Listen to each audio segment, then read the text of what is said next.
Hello, fellow Rebel Capitals. Hope you're well. I see Nashville Pasta Man says the series driving through Argentina really stayed with me. Likewise, my friend, that was one of the coolest experiences of my life. And I just want to remind everyone, we have set up another one for Turkey. We're driving from Turkey from Istanbul all the way to Baku, September 1st through the 15th. Exact same thing. Trying to do the whole trip, spending Bitcoin, gold, or silver. So stay tuned for that. But back to the topic of the day. This is Iran attacking, or a missile launch, if you want to call it that, or a drone launch against Israel Saturday night. And I think all of you know what happened, especially if you watch my live stream on Saturday evening. So I don't want to go into the details. What we're doing right now from a standpoint of macro is just in a holding pattern, waiting to see how Israel responds and if they retaliate and to what degree in according to what Iran did. It's like this tit for tat going back and forth and back and forth. But I think what's incredibly revealing is how the global elite have responded to what happened over the weekend. This is the dark truth that I was talking about in the title of this video. Let's go right over to this article from CNBC, and you'll realize exactly what I'm referring to.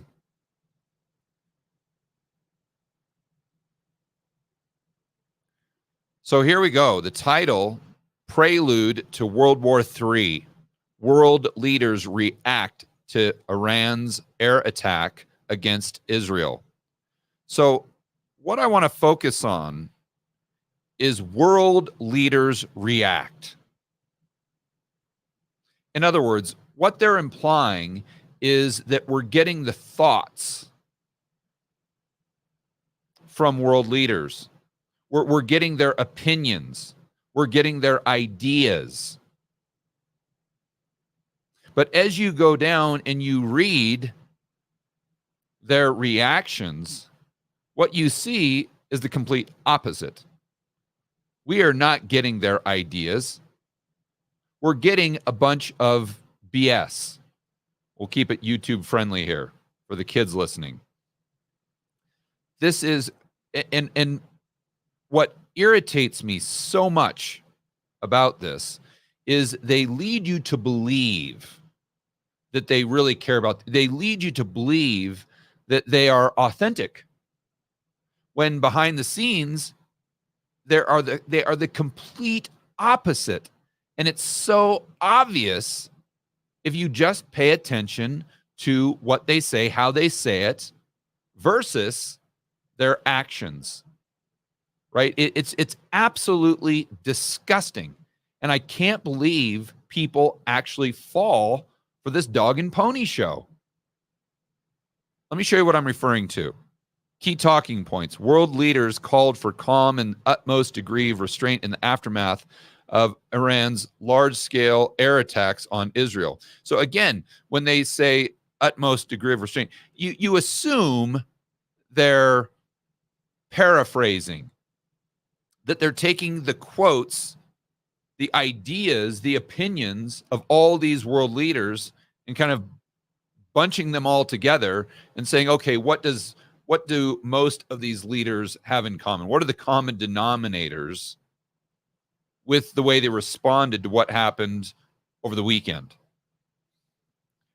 Next key talking point. Iran's attack, which involved the launch of more than 300 drones and missiles against military targets in Israel, has ratcheted up fears of a spillover conflict in a region already grappling with the ongoing Israel-Hamas war.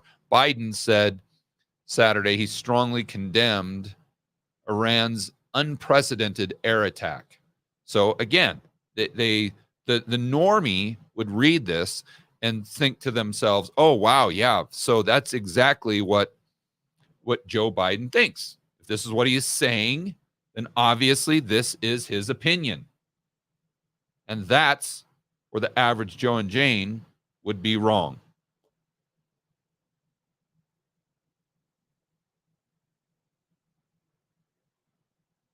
So just some quick details, just in case you've been living under a rock here. You didn't see the live stream from Saturday evening, kind of the emergency live stream. Iran strikes, which Israel's defense forces say involved about 300 drones, missiles against military targets. It's about 99% of the drones and missiles launched by Iran were intercepted by their Iron Dome air defense system. And they're referring to Israel's Iron Dome, which seeing the pictures of that in the videos were really just mind-blowing. Iran says its air offensive came in response to an Israeli strike on its embassy compound in Syria, capital of Damascus, earlier this month. Israel says they won't comment on that, but they have pledged to exact a price in response to the Saturday attack. Again, it's just this back and forth and back and forth. On Saturday, I likened it to just being in the playground, and you've got two guys, and one guy pushes the other guy pushes the other guy harder, the other guy pushes the other guy harder, until the next thing you know, they're at blows. Hopefully it won't come to that. Meaning, hopefully this won't escalate, and hopefully it'll de-escalate. I mean, this is how world wars start. So let's look at this. Josh, can you see what I highlighted? Yes. This is very important. So this is U.S. President Joe Biden on Saturday said he condemned, and listen to the wording here, guys, in the strongest possible terms, Iran's unprecedented air attack. Okay. All right. So I can appreciate that, Mr. Biden, Mr. President. I respect your opinion. I appreciate your opinion on the matter. This is what the average Joe is probably thinking. But then what we need to do is we need to go down and compare this. And I'm going to get to Petro in just a moment. This guy's just a lot of times it's hard for me not to use profanity on this channel. So I hope you guys can appreciate my constraint, my discipline here. But this guy is just a complete idiot. And we're going to get to that in just a moment here.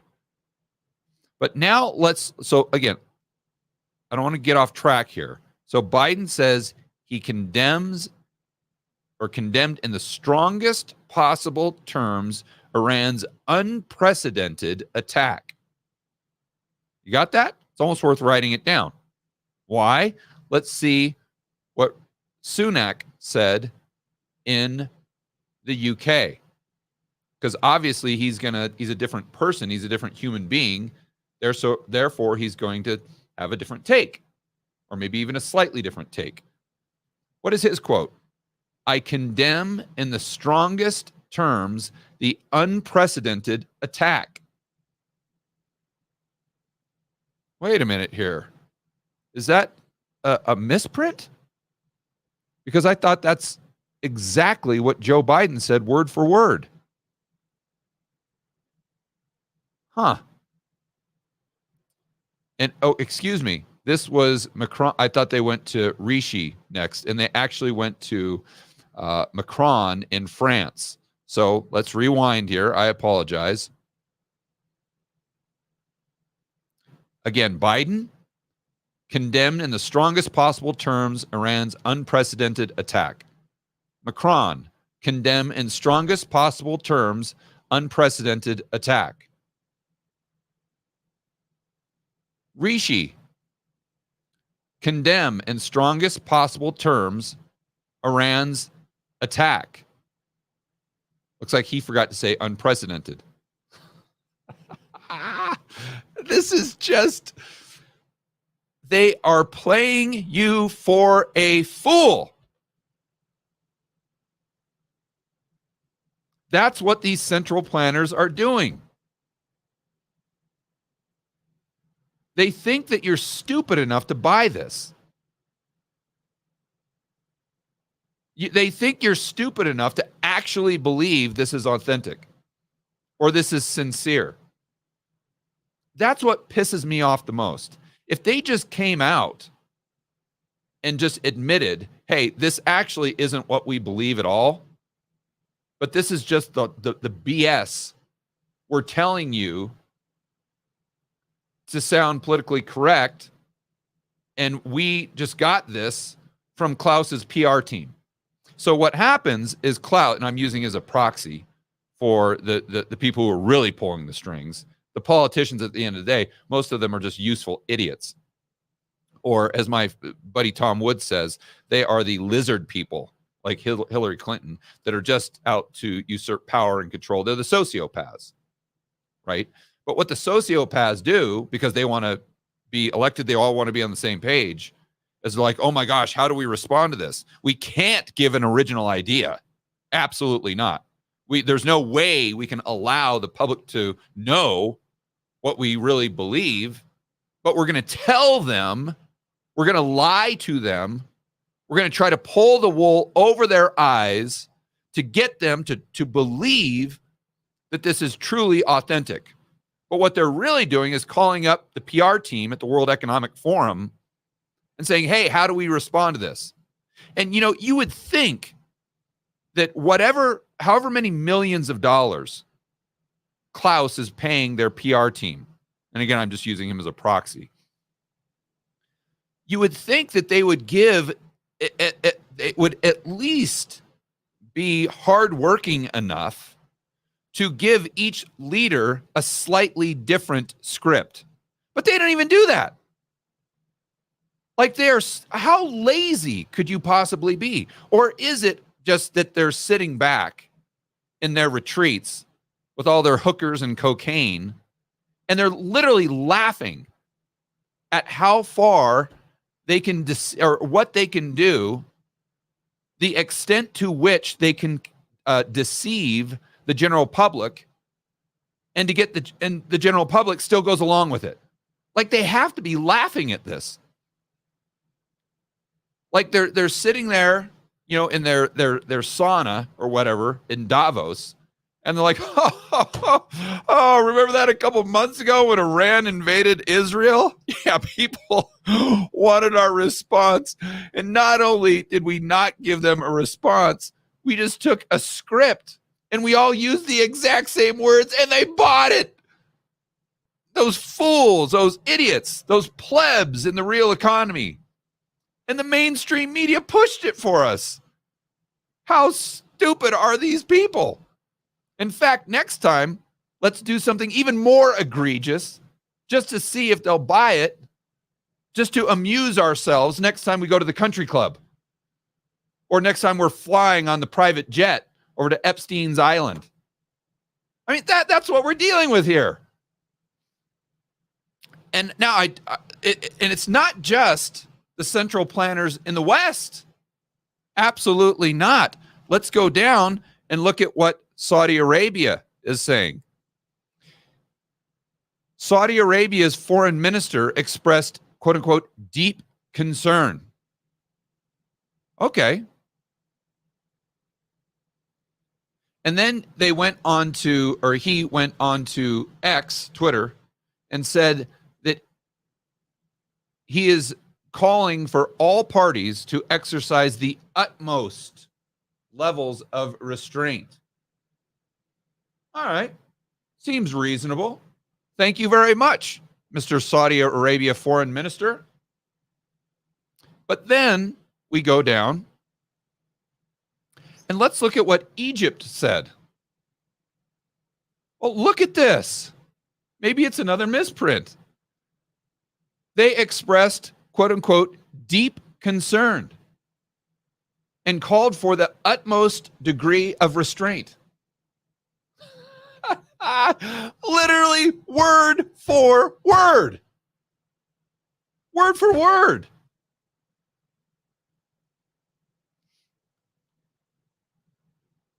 Oh, but wait, there is more. Let's look at what China said. Well, wouldn't you know it? They expressed deep concern and they called to exercise calm and restraint. I mean, who are these people? I mean, the level of arrogance required to do this, and they're not even hiding it anymore. You know, back in the old days, they probably would want to conceal their disdain for the average person. They didn't want you to know how much they hate you.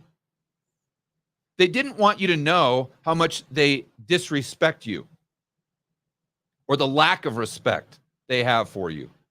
They didn't want you to know how stupid they think you are. But now it's like a sense of hubris to where they're like, let's see how far we can push the envelope just to amuse ourselves. I mean, this is disgusting. Oh, but let's see what Japan said. Now, I got to give Japan credit because they did express deep concern, but they also strongly condemned. So you see what they did? They took half of what the guys, we'll call it in the Muslim world or in the East, said, and then they combined it with the other half of what they were saying in the West. So let me go back because I want to. I don't want to be overly harsh on the World Economic Forum's PR team, because I said that they are so unbelievably lazy that they only came out with one script for everybody. And to be fair, they didn't. They came out with one script for the people in the West and another script for the people in the Muslim world. And then what Japan did is they're like, I wonder what script we should use. I've got a great idea. We'll just use one of each. Well, that sounds fantastic, Yoko Kimikawa. That's a great idea. Yeah, you're brilliant. In fact, you need a promotion. Let's steal some more money from the plebs by taxing them to death, and let's give it to you so you can go out there and buy another Bentley and join a higher class, more snooty country club. I mean, this is what's going on. And I can't believe that people sit back and take this. And how is nobody talking about this? Like that they just let it slide. I just can't believe it. Like look, you've got a group of quote unquote leaders, central planners, that are treating you like a fool. And yet 99% of the people out there just sit back and take it. I'm sorry, but I can't do that. I cannot do that. If someone is treating me like a fool, I'm going to go up there and I'm going to fucking punch them in the face. Excuse my language. Now, I'm not condoning violence by any stretch. But what I am saying is that I cannot take this lying down. This blatant lack of respect. We've got, I mean, there's so many things that we have to push back on, but this should be one of our top priorities. And if you ever thought to yourself that, well, maybe George is just a little too harsh on the global elite. Well, maybe George is just a little too harsh on the World Economic Forum, the UN, the EU, the central planners, the authoritarians. Maybe they do have good intentions. Look at this right in front of your face. And this should tell you everything you need to know about what their true intentions actually are and how they see you, the average Joe and Jane.